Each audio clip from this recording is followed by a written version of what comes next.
मातरम मित्रों, मैं सीमा स्वस्ति एक बार फिर से आप सभी के लिए एक चर्चा शुरू करने से पहले आप सभी को आज मैं बधाई देना चाहूँगी और ढेर सारी शुभकामनाएं देना चाहूँगी।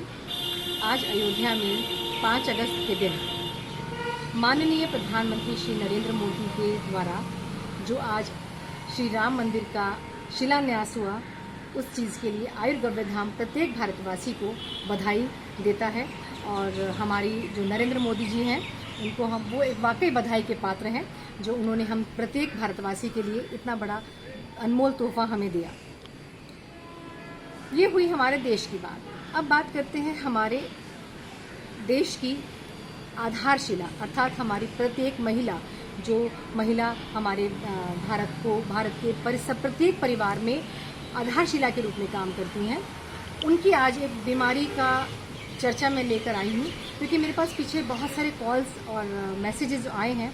वो चाहती हैं, महिलाएं ये चाहती हैं कि एक ऐसा विषय उठाया जाए कि सीमा जी कि प्रत्येक अमूमन मैं अगर मैं के बारे में आपको बताऊं तो शायद आज भारतवर्ष में 80% महिलाएं इस बीमारी से त्रस्त हैं।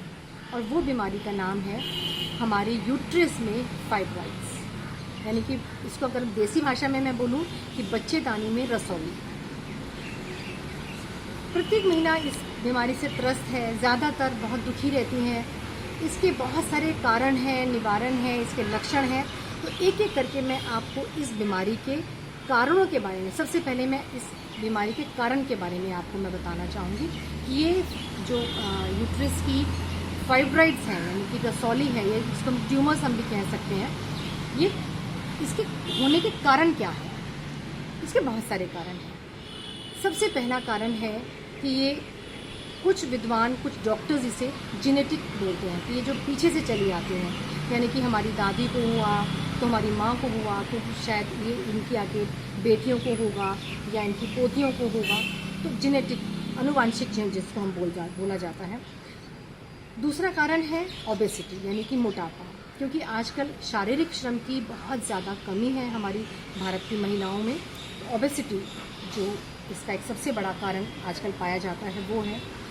तीसरा कारण है इसका हार्मोनिकल, यानी कि हमारे जब प्रत्येक महिला के शरीर में उम्र के साथ साथ जब उम्र बढ़ती है तो धीरे धीरे इसके हार्मोन्स का उतार चढ़ाव, हार्मोनिकल जो इनबैलेंस है उसको ये बीमारी उसको ज़्यादा बढ़ा देती है। सबसे प्रमुख कारण इसके जो 2 हार्मोन्स हैं वो है एस्ट्रोजन और प्रोजेस्टेरॉन।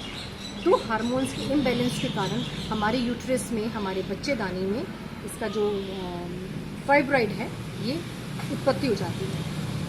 इसके और भी बहुत सारे कारण हैं जो कि अभी कुछ दिनों सर्वे मैंने जब किया लॉकडाउन के ज़रिए कि ये तो चलो बहुत मुख्य कारण थे कि और क्या कारण हो सकते हैं। जो एक बहुत बड़ा एक मुख्य कारण निकल कर मेरे सामने आया वो है बहुत लंबे समय तक गर्भ निरोधक गोलियों का इस्तेमाल, यानी कि कॉन्ट्रासेप्टिव पिल्स जब महिलाएं बहुत लंबे समय तक खाती हैं। एक ये भी बहुत बड़ा कारण है कि हमारे यूट्रस में कहीं ना कहीं हमारे फाइब्रॉइड होना शुरू हो जाते हैं। दूसरा कारण है बार बार गर्भपात का कारण, क्योंकि कुछ ऐसे केसेस मेरे सामने आए हैं कि जो बच्चियां भी आजकल, मेरा दुख का विषय है कि बच्चियां भी आजकल जो गर्भपात का जो ये बार बार कराना करती हैं और कराती हैं, शायद मेरे पास शब्द नहीं है इस समस्या को बोलने के लिए, तो वो भी एक बहुत बड़ा कारण है कि लंबे समय तक कॉन्ट्रासेप्टिव पिल्स खाना और बार बार गर्भपात का होना। क्योंकि जितना ज़्यादा हम अपने शरीर के साथ छेड़खानी करेंगे तो उतना ही ज़्यादा हमारा शरीर का अंग डिस्टर्ब होगा।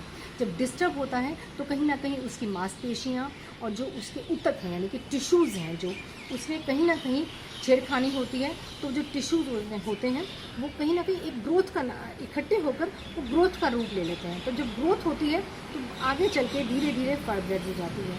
अब ये जब बहुत सारे कारण जब इकट्ठे होकर मिलने के चलने लगते हैं तो धीरे धीरे क्या होगा कि जो महिलाएं हैं उनका मासिक धर्म में, यानी कि मेंस्ट्रुएशन पीरियड्स में इनबैलेंसिंग होना शुरू हो जाता है। यानी कि बहुत ज़्यादा ब्लीडिंग होगी या बहुत कम ब्लीडिंग होगी या बहुत लंबे समय तक ब्लीडिंग होगी, या फिर कभी कभी तो ऐसा कारण देखा गया है कि कुछ बच्चियां मेरे पास इस तरह से आई हैं कि दवा लेने के बाद मेंस्ट्रुएशन पीरियड्स उनके हुए हैं। तो आज तो ये पीसीओडी की प्रॉब्लम्स हैं, लेकिन ये अगर हम इसका समय से इलाज नहीं कराएंगे, पीसीओएस या पीसीओडी की प्रॉब्लम ये धीरे धीरे आगे बढ़कर हमारे फाइब्रॉइड का रूप ले लेती हैं। तो इसका समय रहते यदि इसका इलाज कर लिया जाए तो ज़्यादा बेहतर है। इसके और बहुत सारे कारण हैं कि जो मासिक धर्म में जो आपके जो बच्चियां हैं, छोटी बच्चियां हैं, जो आजकल महिलाओं में भी ये प्रॉब्लम पाई जाती है कि जो हमारा पेरुस्थान यानी कि नाभि से जो नीचे वाला हिस्सा है, यानी कि हमारा लोअर एब्डोमिनल है, निचला हिस्सा, इसमें मासिक धर्म के दौरान यानी मेंस्ट्रुएशन पीरियड्स के दौरान इसमें कॉन्ट्रैक्शंस होती हैं। कॉन्ट्रैक्शंस इतनी ज़्यादा होती हैं कि उसमें मतलब कुछ बच्चियां तो ऐसी हैं कि उनको पेन किलर्स लेने पड़ते हैं। तो बहुत दुख की बात है कि पेन किलर्स जब खाती हैं तो लंबे समय तक आप हर महीने, क्योंकि समस्या है कि हर महीने आएगी, तो हर महीने आप 2 या 3 मेफ्टल्स्पास या बरालगन इस तरह की मेडिसिन बच्चियां आजकल खाती हैं। तो ये आगे चलकर उनके भविष्य के लिए ठीक नहीं है। ये कहीं ना कहीं आपको यूट्रस में फाइब्रॉइड्स का प्रॉब्लम करेंगे ही, ज़रूर करेंगे। और बहुत सारी एक चीज़ है कि इसमें क्या होता है कि जब फाइब्रॉइड का एक और कारण है कि इंटरकोर्स करते समय आपको पेन होना, दर्द होना। तो ये जो कुछ लक्षण हैं, कुछ कारण हैं। अब इसमें क्या होता है कि आपके कभी कभी जब ये बहुत ज़्यादा महिलाएं इसका इलाज नहीं करा पाती हैं या इस चीज़ को अवॉइड करती हैं, तो जो इसकी अवॉइडनेस आप करते हो तो उसके लिए आपको क्या होगा कि आपके ज़्यादातर चक्कर आना शुरू हो जाते हैं। महिलाओं को चक्कर आएंगे, उनको भूख नहीं लगती है, कभी कभी उनको भूख बहुत ज़्यादा लगती है, क्योंकि मैंने आपको बताया कि एस्ट्रोजन और प्रोजेस्टेरॉन 2 तरह के हार्मोन जब हमारी बॉडी में गड़बड़ करते हैं, इम्बैलेंस, असंतुलन करते हैं, तो हमारी भूख खत्म होती है या दर्द होती है। और कभी कभी हमारे सिर में सीवियर पेन होना शुरू हो जाता है। लोग इसको अक्सर इसको बोला जाता है कि माइग्रेन का प्रॉब्लम है आपको, बट ये माइग्रेन का प्रॉब्लम नहीं होता। तो कहीं ना कहीं ये चीज़ हमारी समस्या हमारे यूट्रस से रिलेटेड होती है।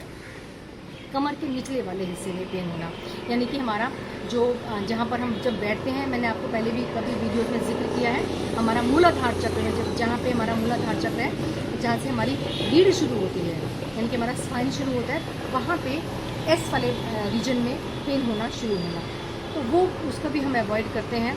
तो बहुत सारी महिलाएं बोलेंगी कमर में दर्द है, तो आप तुरंत अगर लगातार लंबे समय तक अनबेरेबल पेन है तो प्लीज़ इसको अवॉइड मत कीजिए। आप तुरंत डॉक्टर के पास जाइए, अल्ट्रासाउंड कराइए। यदि फाइब्रॉइड की प्रॉब्लम आपको आती है तो आप इसका इलाज संभव है। पहले आप कोशिश कीजिए कि आप इसको दवाओं से ठीक करने की। और प्लीज़ आप सभी से विनम्र निवेदन है कि अंग्रेज़ी दवाओं में, क्योंकि आप डॉक्टर के पास जाएंगे तो डेफिनेटली वो हार्मोन्स को बैलेंस करने की दवा दी जाएगी। हार्मोन्स को बैलेंस करने की जब दवा दी जाती है, आपकी हार्मोन्स तो कुछ समय के लिए बैलेंस हो जाएंगे, लेकिन उसके साथ साथ आपकी दिनचर्या, आपका आहार विहार, आपका विचार किस प्रकार का है, किस तरह से आप विचार रखते हैं, किस तरह से आप अपने आप को खुद को अवॉइड करते हो, किस तरह से आप खुद को प्रेममय रखते हो, किस तरह आप अपने आप को वेटेज देते हो, ये बहुत इम्पॉर्टेंट है।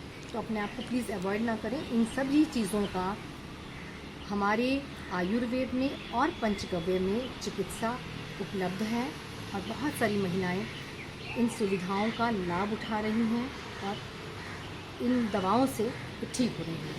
यदि कोई भी महिला इन बीमारियों से, इस बीमारी से त्रस्त है, तो आप तुरंत मुझे संपर्क कर सकते हैं। मैं आपको 2 नंबर बता रही हूँ, आप उन नंबर पे हमें कांटेक्ट कर सकते हैं, संपर्क कर सकते हैं। 9991996223 9953204068। मैं नंबर एक बार फिर रिपीट कर रही हूँ आपके सामने, 9991996223। दूसरा नंबर है 9953204068। तो मैं आशा करती हूँ कि आप इन अपने जो भी मैंने आपको कारण और लक्षण बताए हैं, इनको अवॉइड नहीं करेंगे, क्योंकि आपका अवॉइड करने का मतलब है, अब यदि हम आज फाइब्रॉइड को ट्रीट नहीं कर रहे हैं, अपने फाइब्रॉइड को अवॉइड कर रहे हैं, लंबे समय तक अपनी जो हैवी मेंस्ट्रुएशन पीरियड्स की ब्लीडिंग है उसको अवॉइड कर रहे हैं, तो प्लीज़ उस पर ध्यान दीजिए। अवॉइड नहीं करना है तो आप हमें कांटेक्ट कर सकते हैं। इसका उपचार बहुत आराम से संभव है। तो मैं आशा करती हूँ आप इस वीडियो को अधिक से अधिक लाइक करेंगे, और इस चैनल को सब्सक्राइब करेंगे ताकि आप तक नेक्स्ट वीडियो की इन्फॉर्मेशन है आप तक समय रहते पहुँचे। इसी के साथ वंदे मातरम।